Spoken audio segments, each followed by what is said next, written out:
Mukaifu okutumbula ebyemizannyo mu ggwanga, Minisita wa Ssaabasajja Kabaka w'ebyemizannyo abavubuka wamu n'okwewummuzaamu Ernest Kabembe Kiberu akubiriza bannayuganda okwisasira mu byemizannyo wamu n'okumanya obukulu obuli mu byo kino kisobozese okubeera obumu. Emizannyo ly'emu ku kkubo mwe tuyita ng'oggyeko okuzimba emibiri n'ogikuumanga miramu naye gireeta obwotoowaze mu bantu, gireeta obuntu mu muntu, gireeta obugunjufu, gireeta okukkanako mu kuwangula n'okukkakanako mu kuwangulwa, gireeta obwa sseruganda obwannamaddala.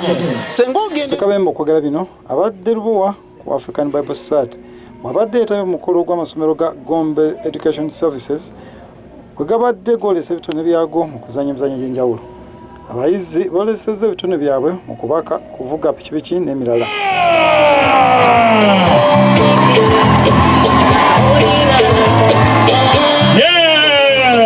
Minisita Kabembe asabye bannannyini masomero mu ggwanga obutafaayo kukola nsimbi kyokka, bafeeyo nnyo n'okutumbula ebitone by'abaana nga bayita mu mizannyo egy'enjawulo. N'olwekyo mukole nga muteekateeka abaana bano, mubasomesa ebyenjigiriza, mubawe ebyamagezi okumanya n'okutegeera, mubayigiriza emizannyo. Tetumanyi kye balibeera.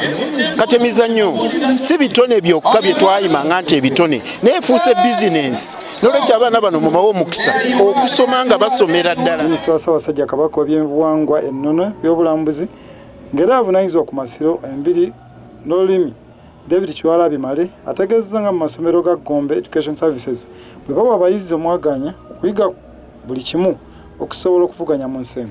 Kiwalabi era ajjukizza abazadde bonna okufaayo ennyo okwagazisa abaana baabwe ebyemizannyo wamu n'amasomero amalala mu ggwanga okubitumbula. Ekyo ffe mu masomero gaffe ekyo tuyakyesibako, tukikola era tusangamu oluusi nga n'abazadde abamu tebakyagala, tebagala abaana benyigire mu mizannyo. Naye omwana ekimufuga ekisooka kuzannya ye principal, kati mu kuzannya ate n'ayiga. William Tasaha ng'ono akola ng'omukungu byenjigiriza asomesezza obukulu obw'okutumbula ebyemizannyo mu masomero binayamba abayizi mu kutumuzisa ebitone byabwe. N'olwekyo bwe tutandika okuleeta mu masomero kiba kiyamba n'abaana to develop physically, okubayamba okuimprovinga talenti zaabwe, ate ekiseera kye kimu ebyemizannyo nabyo bifuuse eki mulimu. Eggwero lisakiddwa Kalo Nakibuli lw'Amasukulu.